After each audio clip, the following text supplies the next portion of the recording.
ესთეტიკური მედიცინაა ჩვენს ფოკუსში. მსგავსად სხვა სექტორებისა ესთეტიკურ მედიცინაზეც აისახა მიმდინარე მოვლენები და ამას ადასტურებენ დარგის წარმომადგენლები, რომლებიც ამბობენ, რომ მომართვიანობა დეკემბერ-იანვრის პერიოდში მკვეთრად იყო შემცირებული. აღსანიშნავია ისიც, რომ ესთეტიკურ მედიცინას რეგულაცია სჭირდება, რაზეც სექტორმა ჯანდაცვის სამინისტროსთან მოლაპარაკებები ჯერ კიდევ გასული წლის ოქტომბერში დაიწყო და ამ დრომდე გრძელდება. ქვეყანაში განვითარებული მოვლენების გამო კი ქმედითი ნაბიჯები ჯერ არ გადადგმულა. რა ვითარება ამ და სხვა მიმართულებით სექტორში თემაზე საუბარს ბაია კონდრატიევასთან ესთეტიკური მედიცინის საერთაშორისო ასოციაციის თანადამფუძნებელთან ვაგრძელებთ, იქამდე კი ვნახოთ სტუმრის ვიდეო ბიოგრაფია. ბაია კონდრატიევამ დაამთავრა თბილისის სახელმწიფო სამედიცინო უნივერსიტეტი და 11 წელია, რაც უკვე ექიმი კოსმეტოლოგია. აგრეთვე ესთეტიკური ცენტრი ანტურაჟის დამფუძნებელი და საერთაშორისო ესთეტიკური ასოციაცია გაიას თანადამფუძნებელია. ბაია კონდრატიევა ესთეტიკური მედიცინის საერთაშორისო ასოციაციის თანადამფუძნებელი გვერდდება. ბაია, მოგესალმებით. მადლობა თქვენი დროისთვის და გადაცემაში სტუმრობისთვის. მოგესალმებით. მადლობა თქვენ. იქამდე სანამ გაიას საქმიანობას მიმოვიხილავდეთ, თან იმ პირობებში, რომ 1 წლის თავზე უკვე წარმატებული შედეგებიც დაფიქსირდა. მინდა დარგში არსებული ვითარება შევაფასოთ, გამომდინარე იქიდან, რომ პროცესებსაც გადის ჩვენი ქვეყანა და ეს ასახავს პოვებს ყველა სექტორზე, მათ შორის არის ესთეტიკური მედიცინაც. როგორ ჩაიარა გასულმა თვეებმა, როგორი პერიოდი ჰქონდა ესთეტიკურ სექტორს?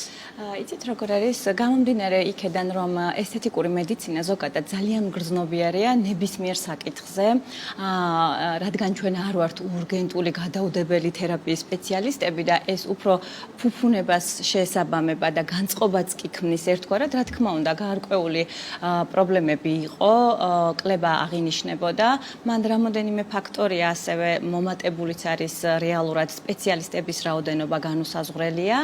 შესაბამისად იყო გარკვეული დისკომფორტები, თუმცა მარტის პერიოდში უკვე ნამდვილად წამოვიდა გაუმჯობესების ტენდენცია, რასაც მივესალმებით. და რაღაცნაირად ის პერიოდი, ესე ვთქვათ, გადავაგორეთ და ძალიან დიდი იმედი მაქვს, რომ მომავალი თვეები უკეთესობა გვექნება. მოგეთ, შეგვიძლია ვთქვათ, რომ მარტის პერიოდიდან უკვე დაიწყო აღდგენა და მომართვიანობა ზოგადად. ბატონო, დიახ, შეინიშნება ნამდვილად, რაც ძალიან სასიხარულოა. თუმცა თუ გასული წლის პერიოდს შევადარებთ, დეკემბერ-იანვარს გულისხმობ, რა დანაკარგზე დაახლოებით, რა პროცენტულ შემცირებაზეა თუ შეგვიძლია საუბარი? იცით, როგორ იყო აი თვეების მიხედვით, გვქონდა ზოგჯერ 30-35%-იანი კლებაც, თუმცა ეს ნაყოფიერად გამოვიყენეთ გაიას მიმართულებით და ეს ცოტა შესვენებასავით იყო ერთგვარად და გაიას არ ქონია საერთოდ წყვეტა და პირიქით ამ მიმართულებით ვიმუშავეთ ძალიან აქტიურად და ეს იყო ჩვენთვის ძალიან სასიხარულო და ფაქტობრივად თუ კერძო ბიზნესზე გარკვეულწილად აისახა, თვითონ ასოციაციის მიმართულებით ძალიან დიდი ნაბიჯები გადაიდგა. ბაია, თქვენ ახსენეთ, რომ მათ შორის მომართვიანობის შემცირება შესაძლოა დაკავშირებული იყოს იმასთან, რომ ბევრი სპეციალისტი გაჩნდა დღეს ბაზარზე. ეს არის დადებითი მოვლენა თუ არყოფითი მოვლენა? კარგია კონკურენციის არსებობა, კარგია მომხმარებლისთვის, პაციენტისთვის მრავალფეროვანი არჩევანი, თუმცა აქ მეორე ფაქტორს ვაწყდებით, სანდოობას გულისხმობ, რამდენად არიან ეს ადამიანები პროფესიონალები და რამდენად უნდა ვანდოთ ჩვენ მათ პრინციპში ჯანმრთელობა, ხო? იმიტომ რომ ეს პროცედურები შემდგომ უკვე ჩვენს ჯანმრთელობაზე პირდაპირ პროპორციულად აისახება. ასევე ხო, დიახ, ფიზიკურ ჯანმრთელობაზე, დიახ, როგორ შევხედავთ, აი ეს არის ძალიან მნიშვნელოვანი. რა თქმა უნდა, კონკურენცია გეთანხმებით, რომ ჯანსაღი კონკურენცია არის აბსოლუტურად მისაღები და პირიქით ჩვენ სპეციალისტებს, რა თქმა უნდა, სექტორს ზრდის, არ ვდუნდებით ადამიანები, ექიმები ვცდილობთ განვითარებას და ეს ძალიან მნიშვნელოვანია. თუმცა ის, რომ ამ მომენტისათვის კვალიფიკაციის ნაწილში და ასევე, თქვათ,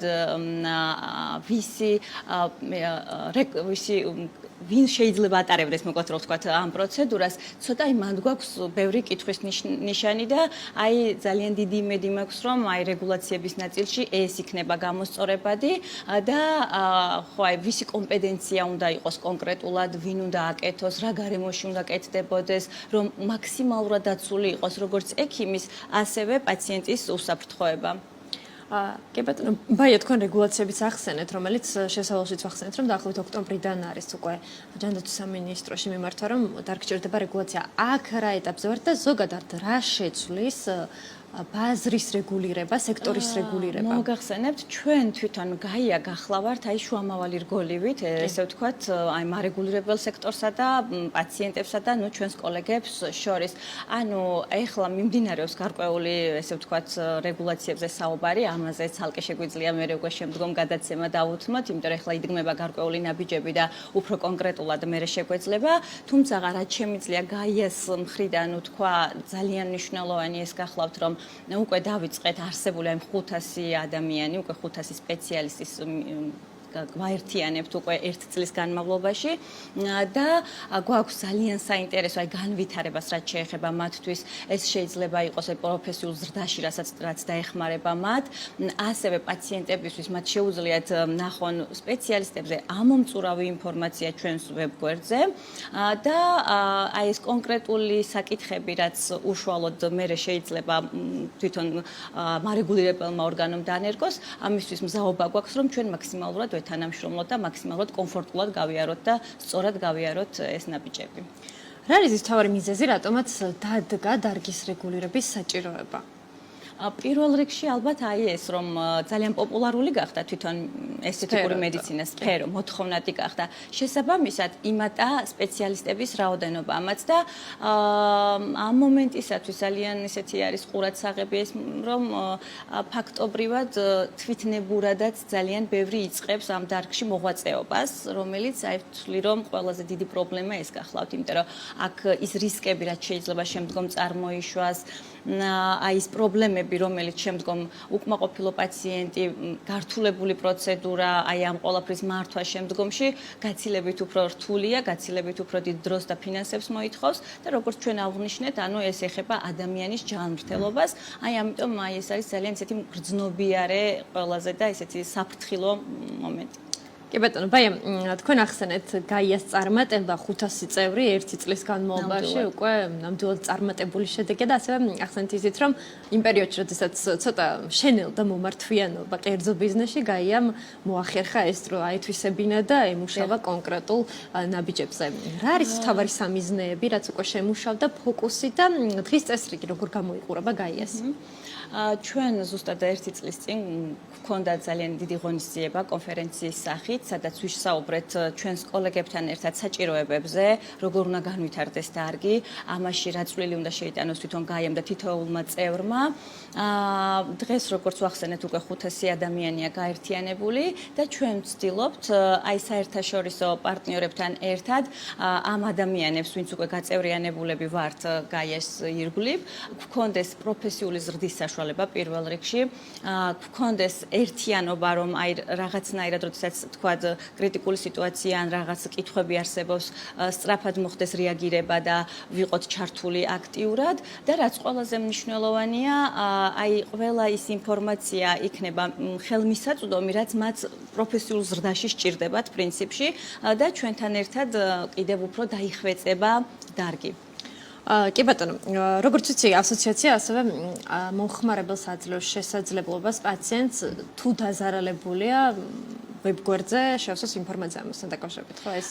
იცით როგორ არის, ეს უფრო კი რა თქმა უნდა შეუძლიათ ნებისმიერ ადამიანს მოგმართოს, გვყავს ჩვენ ესე ვთქვათ emergency ჯგუფი, რომელიც ამას უდგას სათავეში და აუცილებლად დავეხმარებით ნებისმიერ პაციენტს. უბრალოდ მანამდე სანამ ამ სავალალო შედეგამდე მივალთ, მე შემიძლია ვურჩიო ნებისმიერ ადამიანს, ნებისმიერ მომხმარებელს, რომ gaia.com.gz-ზე შევიდეს, ნახოს ინფორმაცია, ამომწურავი ინფორმაცია, როგორც კვალიფიკაციის შესახებ სპეციალისტის ექიმის, ასევე მისი შემდგომი განვითარება, ესე ვთქვათ, ყველა ინფორმაცია ერთ სივრცეშია თავმოყრილი და ეს სანდოობაც და ესე ვთქვათ, უფრო მეტი ინფორმაცია შენ ექიმზე, რომ გქონდეს, ვთვლი, რომ ერთგვარად პაციენტისთვის თავდაცვის ერთ-ერთი საშუალებაც კი არის. კი ბატონო, 500 წევრი. ეს არის ხოლმე თბილისთან თუ მთელ საქართველოს მასშტაბით, იმიტომ რომ რეგიონების საერთობაც მნიშვნელოვანია, აქაც გაზრდილია მოთხოვნა და აქ კიდევ კონტროლთან და რეგულაციებთან დაკავშირებით კიდევ უფრო საქართველოს ვაერთიანებთ, რა თქმა უნდა და ძალიან დიდი იმედი გვაქვს, რომ აი ეს უკვე მიმდინარე წელი კიდევ უფრო მეტი ადამიანი შემოგვიერთდება და უფრო დიდი და მასშტაბური გავხდებით და რაც ასევე ძალიან მნიშვნელოვანია, ჩვენ ძალიან მჭიდრო ურთიერთობა გვაქვს ანუ საერთაშორისო პარტნიორებთან, კომპანიებთან და ანუ მათი მხარდაჭერაც არის ძალიან მნიშვნელოვანი. კი ბატონო, რომ შევაჯამოთ გაიაზე საუბარი, რა არის საუბარი გეგმები, რაც ამ პერიოდში 2025 წლის ჭრილში არის გათვალისწინებული?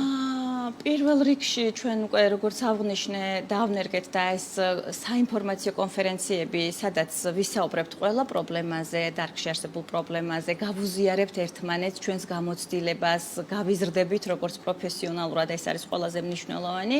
ამიტომ მინიმუმ წელიწადში ერთხელ ან ორჯერ გვექნება ძალიან მნიშვნელოვანი ღონისძიებები და რაც ყველაზე მნიშვნელოვანია, ანუ ყოველკვირეულად განახლებული ინფორმაციები ჩვენი ასოციაციის წევრებს მიეწოდებათ სხვადასხვა სოციალების საშუალებით იქნება თუ პირად მეილზე თუ ასე შემდეგ და მათ ექნებათ ასევე ჯანსაღი კომუნიკაციის საშუალება, რომ სწრაფი და მობილური იყოს ჩვენი ორმხრივი ურთიერთობა. კი ბატონო. მიღმა გაიასი მინდა საუბრის ბოლოს ვისაუბროთ იმ ტენდენციებზე, რაც არსებობს ესთეტიკურ მედიცინაში მომართვენობასთან დაკავშირებით, რამდენად გაიზარდა მომართვენობა წლებთან ერთად, მომხმარებელი პაციენტი რამდენად გააზრდილი და გაცნობიერებულია სხვადასხვა პროცედურასთან დაკავშირებით და რომელ პროცედურებზე აკეთებენ განსაკუთრებულ აქცენტს. იცით როგორ არის, ანუ რა თქმა უნდა, მე უკვე თითქმის მე-11 წელი დაიწყო რაც ამ სფეროში ვარ და დღითი დღე ვატყობ დაინტერესებას და რა თქმა უნდა, იგივე სოციალები და ინტერნეტის დახმარებით ადამიანებს აქვთ ამომწურავი ინფორმაცია, ფაქტობრივად უკვე მოდიან ესე ვთქვათ მზა გადაწყვეტილებებითაც კი და იქეთ გვაძლევენ ხოლმე რაღაც მინიშნებას, რომ აი რა სურთ, როგორ სურთ, რა პრეპარატის გამოყენებით და ასე შემდეგ. რა თქმა უნდა, დაიხვეწა თვითონ როგორც პროცედურები, ასევე დაიხვეწა თვითონ მომართვიანობაც პაციენტის და თუ ადრე ქონდათ უფრო არა რეალური მოთხოვნები ესთეტიკური მედიცინის მიმართ, ეხლა ძალიან ესე ვთქვათ მიზანმიმართულად მოდიან და პაციენტიც გაზრდილია, რა თქმა უნდა. თუმცა, როგორც აღნიშნე, ძალიან სენსიტიურია, ბევრ რამეზე რეაგირებს მომხმარებელი, ამიტომ ჩვენ აი რაღაც პულსაციაზე ხელი უნდა გვეჭიროს მუდმივად და მათ მოთხოვნებს აი რაღაცნაირად უნდა ავყვეთ.